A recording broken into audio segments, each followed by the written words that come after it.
रात में बार बार बाथरूम जाने से नींद आराम हो गई है, सुबह उठते ही थकान, मूड ऑफ और दिन भर लो एनर्जी। अगर आप 50 के ऊपर के हैं तो सिर्फ बढ़ती उम्र में ही नहीं, एक मेडिकल प्रॉब्लम भी हो सकती है। आप अकेले नहीं हैं, 50 की उम्र के बाद ये प्रॉब्लम हर दूसरे आदमी को हो जाती है। लेकिन सबसे इंपॉर्टेंट बात यह है कि ये नॉर्मल चीज है और इसका इलाज भी संभव है। तो आज इस वीडियो में हम बात करेंगे कि रात में बार बार यूरिन आता है, इसका कारण क्या हो सकता है। क्या ये प्रोस्टेट बढ़ने की वजह से हो रहा है, और अगर ये एनलार्ज प्रोस्टेट है तो इसका बेस्ट ट्रीटमेंट ऑप्शन बिना सर्जरी के क्या है। वीडियो को एंड तक जरूर देखिएगा। मैं आपको बताऊंगा कि कैसे आपकी इस दिक्कत को हम प्रॉपर डायग्नोसिस करके और एक सेफ और मॉडर्न तरीके से ठीक कर सकते हैं। नमस्कार दोस्तों, मैं doctor Ajit Yadav, interventional radiologist, sir Gangaram hospital, Delhi से। मैंने अभी तक हजारों ऐसे पेशेंट का ट्रीटमेंट किया है जिनको प्रोस्टेट की प्रॉब्लम रही है और वो बिना किसी सर्जरी के। अगर आपको भी कोई डाउट या सवाल हो तो कमेंट बॉक्स में जरूर पूछें, मैं आपके सारे सवालों का जवाब पर्सनली दूंगा। तो अब बात करते हैं रात में बार बार बाथरूम जाने का रीजन क्या होता है। पहले समझिए, हर बार यूरिन जाना प्रोस्टेट की वजह से नहीं होता है। इसके पीछे कुछ और मेडिकल रीजन भी हो सकते हैं जिनके बारे में जानना जरूरी है। सबसे इंपॉर्टेंट कारण है बीपीएच यानी कि बिनाइन प्रोस्टेटिक हाइपरप्लेजिया। ये 50 की उम्र के बाद के लोगों में एक कॉमन प्रॉब्लम है। प्रोस्टेट ग्लैंड बड़ी हो जाती है, ब्लैडर पे कंप्रेशन डालती है, यूरेथ्रा को बंद कर देती है, जिसकी वजह से यूरिन रुकने लगता है। इसके अलावा ओवर एक्टिव ब्लैडर, इसमें ब्लैडर जरूरत से ज्यादा सिग्नल भेजना लगता है, मतलब ब्लैडर फुल भी होता है पर आपको बाथरूम जाने की फीलिंग आ नहीं पाती है और रुक रुक कर आता है। तीसरा है फ्लूइड रिडिस्ट्रीब्यूशन। ये थोड़ा टेक्निकल है पर सिंपल भाषा में बोले तो दिन भर में हमारे पैरों में जो पानी जमा हो जाता है वो रात को सोते वक्त सर्कुलेशन में आने के बाद ब्लैडर में आने लगता है और ब्लैडर फुल होने के बाद बार बार यूरिन आने लगता है। इसके अलावा डायबिटीज हो, हार्ट की या किडनी की प्रॉब्लम हो, इन सब में भी फ्लूइड का बैलेंस बिगड़ जाता है, जिसकी वजह से बार बार यूरिन आ सकता है। कुछ मेडिकेशन जैसे कि डायरेटिक्स, बीपी की या हार्ट फेलियर की, इनका काम होता है बॉडी के एक्स्ट्रा फ्लूइड को बाहर निकालना। अगर आप ये दवाइयां खाते हैं तो ऑब्वियसली रात को बाथरूम ज्यादा जाना पड़ेगा। इसलिए पहला और सबसे इंपॉर्टेंट स्टेप होता है करेक्ट डायग्नोसिस।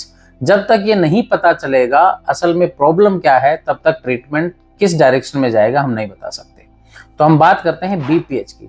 सिम्टम्स जो बीपीएच के हो सकते हैं, अगर ये एनलार्ज प्रोस्टेट है तो रात में 2 बार से ज्यादा उठना पड़ सकता है, यूरिन की स्ट्रीम पतली या स्लो हो जाती है, यूरिन रुक रुक कर आने लगता है, ब्लैडर पूरी तरह से खाली नहीं होता है, बार बार यूरिन की फीलिंग होती है लेकिन आउटपुट कम होने की वजह से पूरा पेशाब नहीं हो पाता है। इसको हम बोलते हैं बिनाइन प्रोस्टेटिक हाइपरप्लेजिया।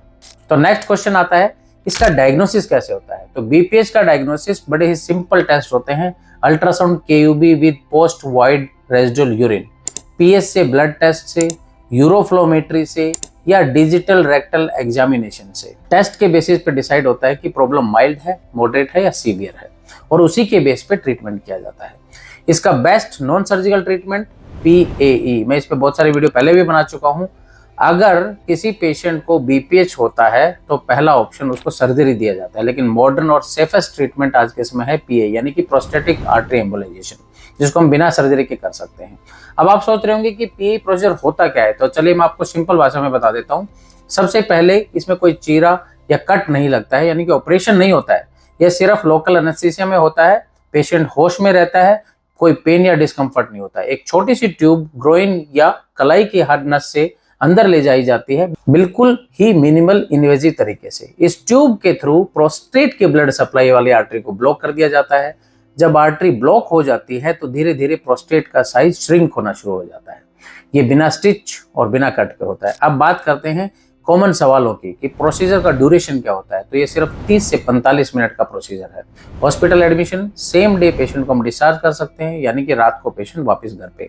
दर्द होता है या नहीं, तो मैं आपको बताऊं कि इसमें मिनिमल पेन या डिस्कम्फर्ट हो सकता है प्रोसीजर के बाद। रिजल्ट की बात करते हैं तो 70 to 90% पेशेंट को लॉन्ग टर्म रिलीफ मिलता है, वो भी बिना सर्जरी के।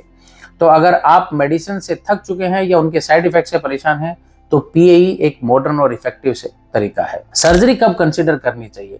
अगर प्रॉब्लम सीवियर है या प्रोस्टेट छोटे साइज का है और फिर भी आपको यूरिन में रुकावट आ रही है या ब्लैडर में स्टोन्स हैं, तो ऐसी कंडीशंस में पेशेंट को TURP की जरूरत पड़ती है, ना कि PAE की, जो एक ट्रेडिशनल सर्जिकल मेथड है। लेकिन आज इस टाइम में अगर आप सर्जरी अवॉइड करना चाहते हैं और ये सब परेशानी आपको नहीं है, तो आप पीए की तरफ जा सकते हैं। अगर आप डिटेल में समझना चाहते हैं पीए ट्रीटमेंट कैसे होता है, तो आप हमारी इस स्पेशल वीडियो को जरूर देखिएगा जो मैं पहले बना चुका हूं। अगर आप रियल एग्जांपल देखना चाहते हैं तो एक और वीडियो में मैंने दिखाया है कि कैसे मेरी ओपीडी में एक 70 साल के अंकल जी आए थे जो बीपीए की वजह से काफ़ी परेशान थे। उनका ट्रीटमेंट हमने बिना सर्जरी के, बिना पेन के कैसे किया, वो आप जरूर देखिएगा। लिंक डिस्क्रिप्शन में दिया गया है।